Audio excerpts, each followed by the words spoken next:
Bonjour, bonjour les gens. Je mets juste un petit peu de truc là. Bonjour les gens, c'est le tirage hebdo pour la semaine. Je vais pas y arriver là, si. La semaine du 5 au 11 juillet 2021. Voilà, voilà, voilà, voilà. Alors, j'ai pris quelques jeux. Voilà, j'aime bien pour les tirages comme ça, même si j'ai un tarot pas loin. J'aime bien le tarot quand même. Voilà, c'est impeccable. Merci beaucoup. Donc j'ai pris quelques jeux. Wisdom of Avalon de Colette Baron-Reed, qu'on connaît bien. Mais je l'aime bien celui-là. Ok. On va commencer avec l'oracle des guerriers de la Terre d'Alana Fairchild, illustré par Isabelle Brina. Et je sors le guide parce qu'on va le lire et on va prendre une carte. L'oracle of the Unicorns, ou Oracle of the Unicorns, pour voir ce qui nous vient dans cette semaine de Cordelia Francesca Brabs. Ok, je le mets plus loin. Alors, moi, je range en même temps, parce que sinon je peux pas me centrer. Et puis j'ai un nouveau jeu que je n'ai jamais utilisé. Évidemment, tout tombe. Alors voilà, donc l'oracle de l'intuition et de l'action. Férouz et Audi. Ok. De Férouz Saouli Thielen, je crois. Et d'Audi Giroud. Et voilà, 44 cartes, ce qui est logique avec un guide.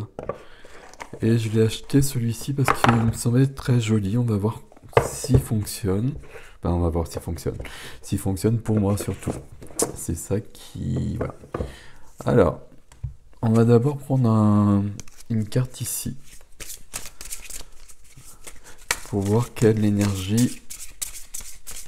Hop, voilà.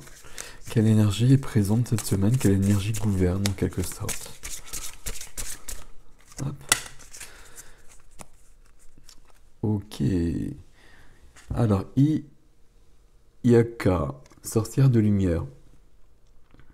Ok, je vais vous le poser et puis je vais aller voir dans le guide pour voir ce qu'il en est. Alors évidemment, si je le pose comme ça le fait pas.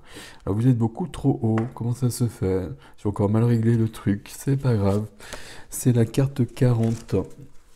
Je cherche juste la page et je vais vous le représenter un petit peu parce que c'est des dessins qui sont absolument sublimes. 40. Donc c'est probablement avant le 42 et j'oserais dire avant le 41. Alors, donc voilà. Alors, Iyaka. Iyaka. Alors, je vais pas vous lire, il y a des choses qui me parlent pas ici.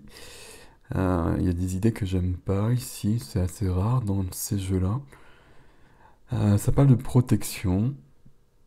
Ok. Et voilà, ça me parle beaucoup plus. Dans un tirage, sollicitez dès à présent une guérison, un soutien ou un conseil. Vous vous sentirez plus fort, plus forte et plus autonome et vous saurez comment affronter les difficultés. Vous bénéficiez d'une protection spirituelle pour explorer le mouvement et la créativité. Vous évacuez de vieilles énergies pour laisser place à une vitalité renouvelée. Une initiation est en vue durant laquelle il faudra réaffirmer votre joie et votre bonheur chaque fois que vous succomberez au doute, à la peur ou à l'anxiété. Prenez le temps de danser, de chanter, de faire de la musique. Faites preuve d'audace face à tout ce qui tente de vous rabaisser. Ayez foi en l'être divin et l'amour vous tient en sa garde. C'est important. La déesse hawaïenne, c'est un jeu d'inspiration hawaïenne parce que le Hawaï euh,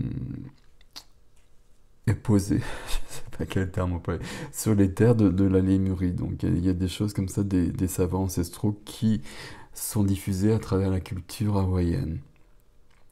Et donc la déesse hawaïenne Iyaka, qui est présente visiblement, moi c'était pas peine de tout casser. Iyaka veille sur les danseurs de hula et les arts du chant, de la sorcellerie et de la médecine. Et donc sa médecine est lumière et son, et percement des ténèbres et de la conscience inférieure. Sauvegarde la joie. Non, non, non, non, non, non, non. Ok. Bon, je vais pas tout vous lire, hein. À chaque fois, tous les oracles de Alan Fairchild, ils sont absolument très complets et il y a beaucoup d'enseignements. Ce sont des oracles qui sont pas forcément très intuitifs parce que vous voyez, si on connaît pas, on reçoit pas forcément. Mais moi, je les achète et je pense que je les ai à peu près tous pour apprendre des choses. Et c'est très intéressant à ce niveau-là. Bon, il y a de l'encens partout. Donc vous avez bien compris qu'il y a quelque chose de l'ordre de la protection et de l'initiation. Et que vous pouvez aussi demander. Et il faut demander. Donc profitez de cette vidéo pour demander quelque chose qui vous met en joie, qui vous met dans la créativité aussi. Profitez-en, mes amis. Ok, on continue. Et ce serait bien que j'arrête de dire ok toutes les 5 secondes, n'est-il pas? Je veux aller voir de ce côté-là avec Wisdom of Avalon. Et si on va décliner par contre, on va suivre. Et donc on va couper. Coupons! Alors. Ok. Alors, restriction. Ok. Ici en dos de jeu. Il y a peut-être des choses qui se ferment un petit peu pour que d'autres s'ouvrent. Mais il y a peut-être un mouvement comme ça dans un premier temps. Ouais. Ouais. Ouais. Je sais pas où je vais. Ok. Ok. Ok.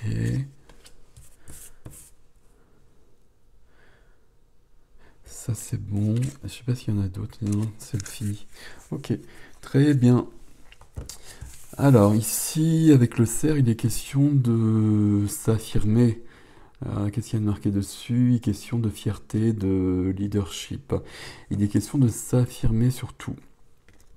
Avec une intention posée. Avec une intention posée, avec une intention claire et une intention qu'on a déterminée, qu'on a pris le temps de déterminer pour cette semaine justement.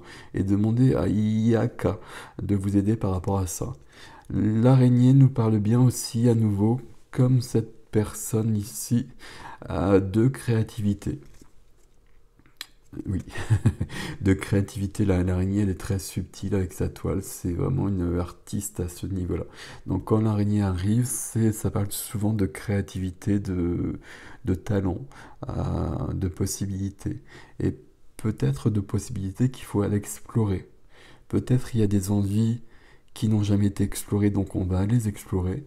Peut-être qu'il y a des choses qui ne sont pas présentes et qu'on n'a jamais explorées. Peut-être que c'est le temps d'essayer d'écrire, peut-être que c'est le temps d'essayer de peindre, juste pour voir. Et peut-être que si on va voir de ce côté-là, il y aura peut-être des choses qui vont s'illuminer et que ça nous aidera sur notre chemin. Notre chemin qui est sans cesse composé de mort et de renaissance. Et c'est logique. Les énergies sont tellement puissantes qu'on peut aligner comme ça des dizaines de paliers. Et à chaque palier, on meurt à quelque chose et le prochain palier, on renaît à quelque chose d'autre. Avant, c'était pas possible. Si les énergies n'étaient pas avec nous comme elles le sont, on s'arrêtait à un palier et on passait de notre vie là. Alors que le palier pour lequel on est venu, il était peut-être très haut, il était beaucoup plus haut. Et donc il y a plein de gens qui ont vécu une incarnation sans réaliser ce pourquoi ils étaient venus. Et ça n'a rien de dramatique en soi. Et peut-être que leur vie, elle a été très heureuse pour autant, et peut-être qu'ils ont réalisé des belles choses dans leur vie. Mais à la base, leur âme voulait peut-être autre chose. Et nous, on a la chance de pouvoir réaliser cela. Et donc, il faut pas employer, mais il faut essayer souvent plusieurs chemins. Il y a des chemins qui ne nous correspondent pas, mais qui nous apprennent quelque chose de fondamental pour aller plus loin. Et pour aiguiser nos perceptions. Tous nos sens. et pas que 5 évidemment, 6, voire plus que ça. Voire plus que ça. Et très vite, ce sera plus que ça. Ok, donc voilà pour ces cartes-là. J'en ai deux qui sont un peu à part. Mais je crois qu'il faut que je vous les donne quand même. Peut-être que c'est un message plus particulier pour certaines personnes. Notion de risque, hein. Et puis risque, là, c'est plutôt quel est le risque à prendre. Donc ici, il y a trois possibilités à la base. Je ne sais pas si vous voyez, mais il y a trois flèches. Visiblement, la flèche centrale indique la bonne direction. Mais peu importe, quel est le risque de prendre ce chemin-là ou ce chemin-là. Ce chemin-là, peut-être qu'à un moment donné, il revient sur celui-là, et que c'est un peu la même chose que ce que je viens de vous dire, hein. Sur ce chemin-là, vous allez rencontrer quelqu'un qui vous avancera beaucoup plus. Donc, c'est peut-être bien de prendre des risques parfois aussi, et de partir à la quête du Graal. Donc, partir à la quête du Graal, ça implique le fait d'échouer. Ça implique le fait d'échouer parfois, de se redresser et de continuer le chemin. Et d'aller plus loin. Chut, et de continuer le chemin. Et à la fin, on trouve le Graal. On le trouvera, le Graal. On y arrivera. Donc voilà, voilà. Je vais prendre donc des cartes ici pour voir comment ça fonctionne. L'oracle de l'intuition et de l'action. Donc le dos des cartes est assez joli, assez classique, mais très joli quand même. Alors je sais pas comment ça fonctionne celui-là. Alors il y en a deux, je les remets.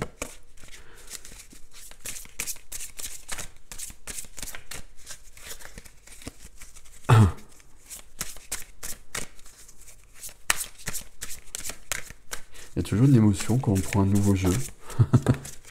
Celle-ci, il y en a deux, ça le fait pas. Je crois qu'il en faut deux pourtant. Alors, je sais pas, je continue un petit peu, de toute façon, ne serait-ce que pour les mélanger un peu plus.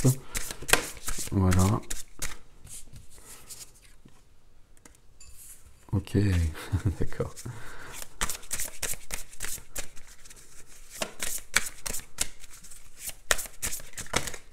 Alors là, il y en a beaucoup trop, j'ai l'impression que c'est celle-là, mais je sais pas.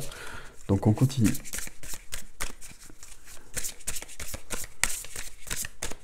Je viens de faire une vidéo que je vais lancer en même temps probablement ou un peu plus tard sur la nouvelle lune du 10 juillet qui est en cancer et qui visiblement va encore apporter son lot de troubles pour trouver une autre lumière, pour trouver une lumière plus forte. Ok, celle-ci je la prends. Alors, donc 10 juillet, ce sera dans cette semaine-là le samedi. Ok, donc la nouvelle lune, elle sera bien en place probablement avant. Les énergies ici, c'est un peu les mêmes, très clairement. Vous regarderez la vidéo, mais il y a quand même des choses de cet ordre-là, ici aussi.